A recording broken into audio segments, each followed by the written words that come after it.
Essa semana, na lição da Escola Sabatina, nós temos visto como achados arqueológicos apontam para a narrativa bíblica como uma narrativa verdadeira. Por exemplo, hoje, terça, 2 de junho, Daniel, Nabucodonosor e Babilônia, vamos ver um pouquinho sobre achados arqueológicos da Babilônia que nos revela a veracidade da palavra de Deus. Bem, em 2007, um estudioso da Universidade de Viena estava trabalhando em um projeto no Museu Britânico quando encontrou um tablete da época de Nabucodonosor, rei da Babilônia. No tablete ele encontrou o nome Sarsequim.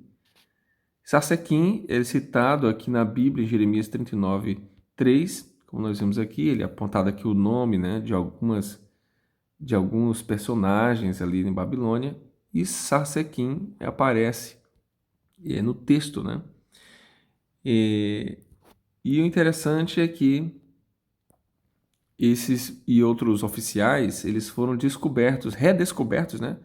Graças à arqueologia, pessoas ali da época de Daniel e Nabucodonosor. Agora, existem algumas coisas, né, algumas ações que Daniel tomou, algumas decisões que Daniel tomou, como está descrito aqui em Daniel 1 e Daniel 5, que essas decisões de Daniel, essas primeiras decisões de Daniel, foram muito importantes para que Deus pudesse usá-lo como seu servo e profeta e influenciar milhões de pessoas ao longo da história.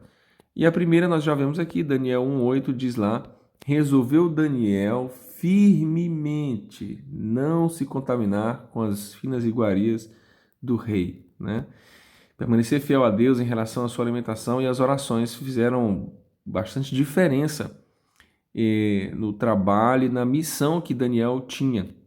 Esses bons hábitos formaram, no início de sua experiência, que foram formados ali, tornaram-se o padrão que lhe daria força para a sua longa vida e também a obra que iria fazer, né?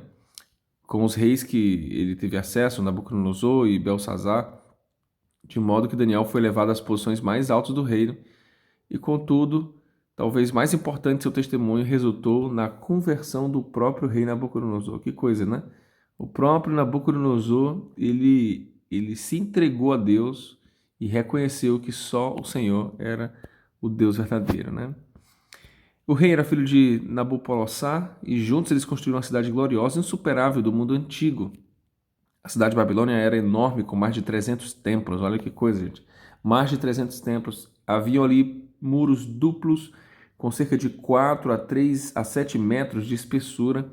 Os muros eles eram intercalados por 8 portões. Cada um deles tinha um nome, né? Relacionado ali às suas divindades. Mas o mais famoso dos portões era Istar, escavado pelos alemães e construído no Museu do Pérgamo, em Berlim. E o que é interessante que eu vi nesse portão é que nele estava revestido imagens com 120 leões. Interessante que Babilônia, na profecia bíblica, ela é comparada a um leão com asas, né? E de fato, esse símbolo do leão era muito forte naquele tempo para a Babilônia, né? Todas essas imagens testemunhavam do leão como símbolo apropriado para a Babilônia, a grande, né?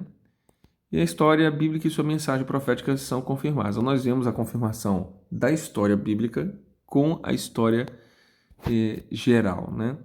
Agora, o ponto importante aqui da lição, a aplicação da lição para a gente é o seguinte: Daniel ele declarou, ou melhor, Daniel ele decidiu firmemente não se contaminar. O que isso significa, né? Por que Daniel decidiu firmemente, né? O que isso significa? Significa que Daniel, de fato, tinha um propósito no coração, na sua vida, e ele decidiu totalmente se entregar e confiar em Deus. Quais são as coisas que você precisa decidir energicamente para fazer ou deixar de fazer? Essa é a aplicação de hoje, uma perguntinha para todos nós. Que Deus te abençoe, fique com Deus e tenha um ótimo dia na presença do nosso Deus maravilhoso e poderoso. Amém?